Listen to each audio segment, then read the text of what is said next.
I've come to make an announcement. Shadow the Hedgehog is the best character in both the Sonic games and the Sonic movies. And Sonic the Hedgehog 3 is the best one in the Sonic cinematic universe. But you probably already knew about that. So let's talk about it. So to start this review, I'm going to try my best to describe the movie's synopsis without giving away too much, because that'd be very easy to do when it comes to this movie.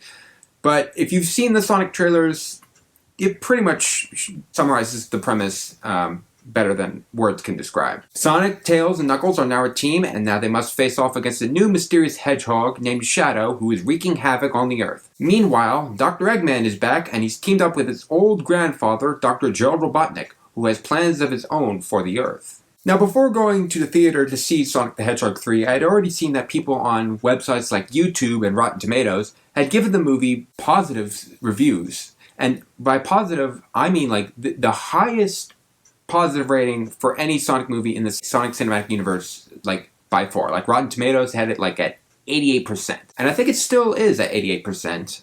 As I'm recording this video right now. But on YouTube, big Sonic YouTubers were buzzing about the movie that they had given it positive reviews. And from what I can tell, everyone was enjoying Sonic the Hedgehog 3. Unless you're IGN, then you give the movie a 6 because you're stupid. Anyways, as you can probably already tell from this video and videos I've released in the past, I was pretty excited to see this movie. And I definitely made it my mission to go and see it in the theater. And after finally getting a chance to see the movie in the theater, I can definitely say for sure that Sonic the Hedgehog 3 isn't just a good movie, it's a great movie. And when I say great, I mean great.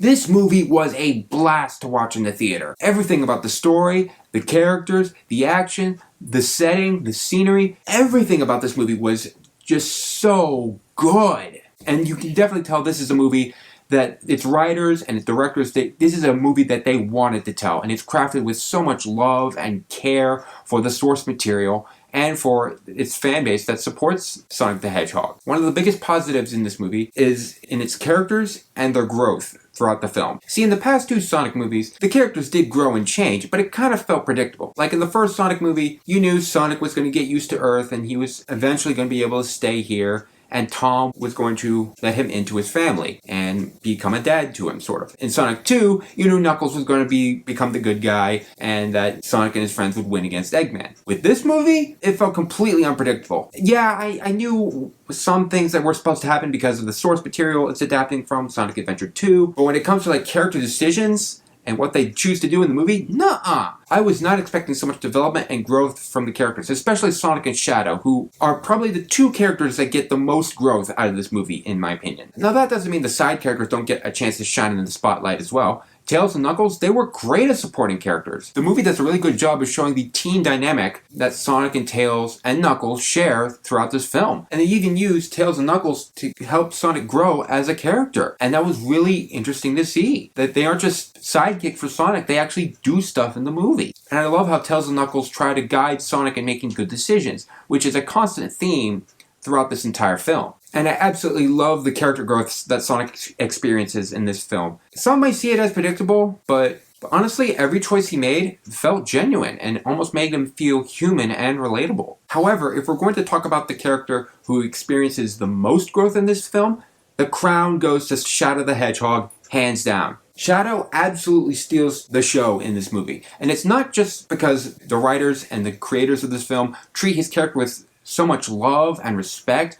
and they have his character arc mirror the same arc that he goes through in Sonic Adventure 2. It's also in the way that they tell his backstory, the way Shadow makes his facial expressions, the way he fights. Everything about Shadow just oozes with personality, and it perfectly captures the pain and the hurt he feels because of what happens to him in the past. Speaking of the past, let's talk about the flashback scenes with Shadow and Maria, because those scenes are the best scenes in the entire movie. It was so cute and wholesome to just watch a grim and unhappy character like Shadow interacting and spending time with Maria Robotnik, who is cheerful and bubbly. And it was just so fun to watch them go on adventures together in the lab where they are located. And it was really nice to see Maria's cheerful character rub off on Shadow and cause him to become more soft and open to new experiences as he spends more time with Maria. The best part of this whole scene is, up until the last moment with Shadow and Maria together, not a single line of dialogue is spoken. Because if anything had been said by either Shadow or Maria during the flashback scenes, it would have killed the cheerful and just joyous mood that these scenes carry. And these scenes do a great job of making you believe in the relationship and friendship that Shadow and Maria share. And when the flashbacks end, and it cuts to real life again, it really emphasizes the hurt and pain that Shadow feels, and you can feel it with them. Again, no dialogue spoken, it's all just visual storytelling, and it's so beautiful. Now let's talk about the villains in this movie. I don't have much to say about them, even though some people have obviously had a lot to say about them. Jim Carrey as Dr. Eggman is still manic and entertaining and super fun. He hasn't lost a single touch. Like, he's never forgotten how to play Dr. Eggman, even years later. And it was really fun to watch him interacting with himself, playing the Gerald Robotnik. And I've always loved watching movies that have two characters that are being played by the same actor hanging out together in the same scene. It's just so fascinating. And you definitely buy the familial ties that Eggman shares with Gerald Robotnik in this movie. And both Eggman and Gerald are just so funny and entertaining to watch, and they're just a blast to view on screen. Even when they don their iconic Eggman costumes that people know Dr. Eggman by in the games. But Gerald Robotnik isn't just funny to watch, he's also understandable. You totally buy into why he wants to do what he wants to do with the Earth. I'm not going to spoil anything, but when you see what he wants to do with the Earth and what his plans are, you totally buy into it. Agent Stone is also in this movie, and his interactions with Dr. Eggman come off as like a cliched romance that you'd find in another movie. Now, there have been jokes made online about Eggman and Stone being in a romantic relationship. It's just a joke, and the movie kind of toys with that idea. It never goes directly into romance. I don't think anybody would want that, but when you watch the movie, you can kind of tell this kind of comes off like a rom-com. But, you know, it was still funny. The action scenes in this movie are awesome. The opening fight in Tokyo with Sonic, Tails, Knuckles, and Shadow, flat out amazing. And it just gets better from there. All the fight scenes in this movie were really fun to watch, and they're so entertaining. I was so happy. I cannot think of a single fight scene in this entire movie that didn't leave me disappointed. Now let's talk about references for a second, because this movie is chock full of references to a lot of stuff in the Sonic game franchise, even if some of them are a little bit on the nose. Like that restaurant with all the dancing Chow that Sonic, Tails, and Knuckles go to, yeah, that's called the Chow Garden, which is a reference to something in Sonic Adventure 2. Shadow rides a bike and carries a gun, like he does in his titular spin-off game from 2005. There's a scene in the beginning that calls back to the Faker scene in Sonic Adventure 2. Even the dialogue can serve as references to the Sonic games. Like in the helicopter jump, Sonic says a line that immediately reminded me of the opening scene from Sonic Adventure 2. I mean, if you're a Sonic fan, you'll have plenty of fun like watching this movie and just pointing out all the different references from the Sonic game franchise. You know that meme of Leonardo DiCaprio sitting on the couch holding a beer and just pointing at the TV screen? That was basically me in my head watching this entire film, because there's like so many references in this film. Speaking of references, I think the best reference that they do in this movie has to do with the Chaos Emeralds. Now, in my last video, I said I was afraid that the Chaos Emeralds were just going to be used as like a gimmick that Sonic and his friends would just pull out at the last minute so they can use to fight the final boss. Thankfully, they don't do that in this movie. They give the Chaos Emeralds some value in ways that I did not expect. And they're used in a way that I did not expect. And they're used in not just the final battle, but a fight scene that I would say is like my favorite fight scene in the entire film. Because like when it's used in that fight scene, it does not feel contradictory to the game lore at all. If I had to say any more positives about this movie, because I have a lot of them, the music in this film, spectacular. They do play Live and Learn by Crush 40 in this movie, but it's more of a rearrangement by the composer, Tom Holkenborg, I hope I'm saying that right, because I was actually surprised that he was doing the music in this film. I heard synthesizer music while I was watching this in the theater, and I thought, this sounds like the synth music that Junkie XL uses in the Zack Snyder films. That's Tom Holkenborg's alternate name.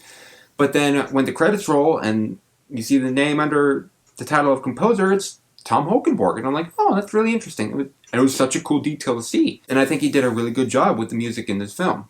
I think he also did the music for the other films, but I'd have to double check on that. So far, I've been very positive with this movie, and I've been very happy with what I saw on screen. However, I'd be lying if I said that everything in this movie was perfect, because there were a couple of things that stood out to me that kind of rubbed me the wrong way and I felt a little bit let down by. First of all, this is not too big of a negative, but it kind of bothered me nonetheless, and that is Tom Wachowski's character. Now, I've said in a previous video that the humans are starting to feel useless, like they don't need to belong in the films anymore.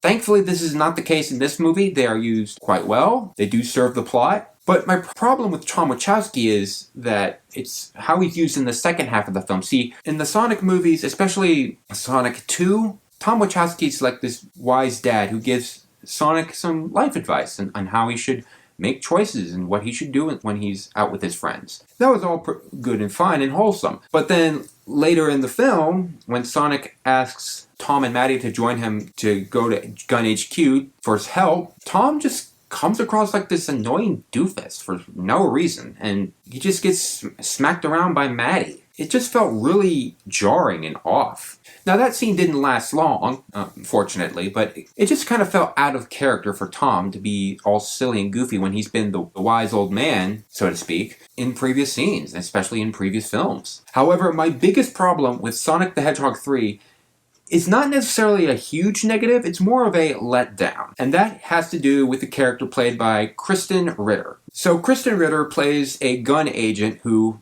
takes Sonic, Tails, and Knuckles to Tokyo, where they first meet Shadow.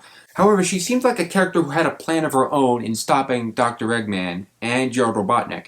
But the problem is, the film doesn't do anything with her, really. She just appears in a couple of scenes, does one action, and then disappears. I would have liked to see more of her. Like, I feel like the more I think about it, she's just a stand-in for Rouge the Bat. Like, what was her plan the entire movie? I wanted to know so bad as I was watching the film, and then when she just didn't do anything, I kind of felt let down. I feel like it would have been cool to see her actually try to do something to stop Eggman and Gerald Robotnik and see where the movie goes with that. See what creative things the movie can do with her as a character. However, those two negatives are like my only two problems with the film. Like, this is probably my favorite Sonic movie that I have ever seen. I absolutely enjoyed this. If you have not seen this in the theater yet, please check it out right now.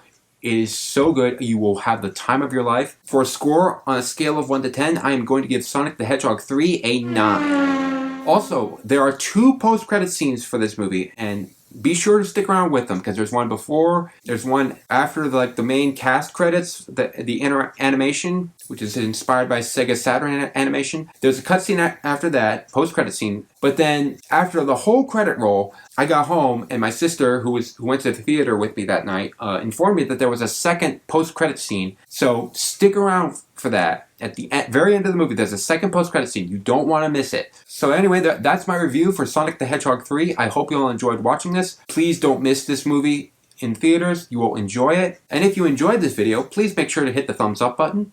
If you want to see more, you can click the subscribe button down below, and it'll also help support the channel. Let me know in the comments what you thought of Sonic the Hedgehog 3, the movie, and I will see you in my next video of 2025. But before I go, I just want to say, a couple weeks ago on Christmas Eve, we hit 50 subscribers, and I just want to take a moment to say to everyone, thank you for watching all of my content these past few years, and to all the people who have subscribed, thank you for supporting. Your support means a lot to me. Even if you're not part of the channel and you just came around to watch my stuff, thank you so much for doing that. I greatly appreciate it. Anyway, that's about all I have. I will see you all in my next video in 2025. So stay tuned, everyone.